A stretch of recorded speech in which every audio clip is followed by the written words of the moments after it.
பயம் என்பது என்ன? பயம் என்பது ஒரு ஃபீல், அது ஒரு எமோஷனல், அது ஏற்கனவே எல்லாருக்கும் வர்றது அப்படின்னு நினைக்கிறீங்க. பட் பிப்ளிக்கலுடைய வியூவில் நீங்கள் பார்க்கும்போது it's a devil spirit.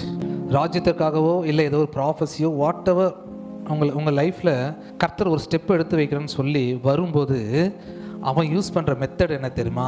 Fear. So இதோடைய மெஜாரிட்டி ஒர்க் என்னன்னா, கர்த்தர் ஒரு விஷயத்துக்கு உயிர் கொடுத்தார் என்றால் உங்கள் லைஃப்பில் இது பயத்தினால் அதை என்ன பண்ணுமா? கொன்று போட்டுரும். பயத்தில் வித்தியாசங்கள் உண்டு. திடீர்னு வந்து அப்படின்னா பயந்துருவாங்க. அது ஸ்பிரிட் இல்லை. உங்கள் ஃப்யூச்சரை நினச்சி, இல்லை உங்கள் கடந்த காலத்தை நினச்சி, இல்லைன்னா கிங்டமுக்கு ஒரு ஸ்டெப் எடுத்து வைக்கும்போது சம்திங் ஏதாவது ப்ராப்ளம் வந்துடுமோ, இல்லை நம்ம அதை இழந்துருமோ, இது இழந்து சில விஷயங்கள்லாம் இருக்குல்ல, இதுதான் ஸ்பிரிட்டுன்றேன். ஸோ கர்த்தர் நமக்கு பயத்தின் ஆவியை கொடாமல் என்ன ஆவியை கொடுத்துருக்காராம்? என்கிட்ட பலம் இருக்குன்னா நான் பயப்படுவேனா? தெளிந்த புத்தி இருந்தால் பயப்படுவேனா? ஏன்னா எனக்கு தெளிவாக தெரிஞ்சிருது. எல்லாம் ஃப்யூச்சர் தெளிவாயிடும், என்னோட பாஸ்ட் தெளிவாயிடும், இன்றைக்கி என்ன பண்ணணும் தெளிவாயிடும், நான் என்ன செய்யணும்னு கூட தெளிவாயிடும். அப்புறம் என்ன? அன்பு இருந்தால் கூட நீங்கள் பயப்பட மாட்டீங்க. எப்படி? எங்கள் அப்பா என்ன விட்டுருவாரா? ஏதாவது என்ன தொற்றுமா? யோபுக்கே அந்த அளவுக்கு பாதுகாவல் இருந்துச்சான். யாருக்கு? அவன் நீதிமானே கிடையாது, சன்மார்க்கனுக்கே சுற்றி வேலி அடைச்சி வச்சிருந்தாராம். எந்த வகையிலாவது உள்ளே போயிடலான்னு பார்க்குறான், முடியல. போயிட்டான், அவர்கிட்டே போய் நிற்கிறான். இப்படி அவருக்கு நல்லா தெரிஞ்சிருச்சு. போய் கண்ணை வச்சுட்டு வந்தியா யோபு மேலே?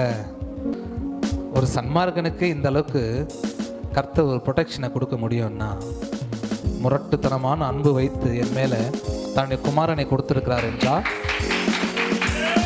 நமக்கு பயத்தின் ஆவி இல்லை. அது ஒரு பக்கம் இருக்குது. அவர் கொடுத்த அன்பும் பலமும் தெளிந்த புத்தியின் ஆவியும் இங்கே இருக்குது. நீ எது பக்கம் சாயிறன்றதான் விஷயம்.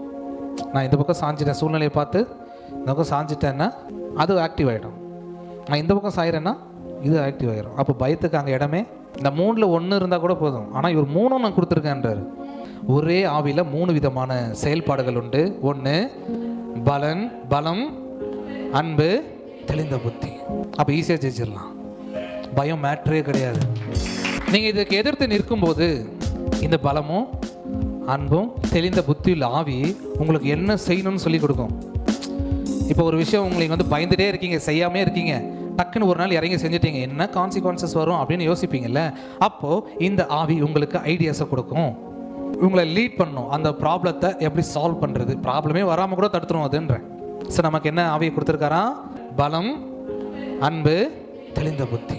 இந்த ஆவி இருக்கிறவன் யாருக்கிட்ட இருக்கோ அவங்க தான் நீதிமான்.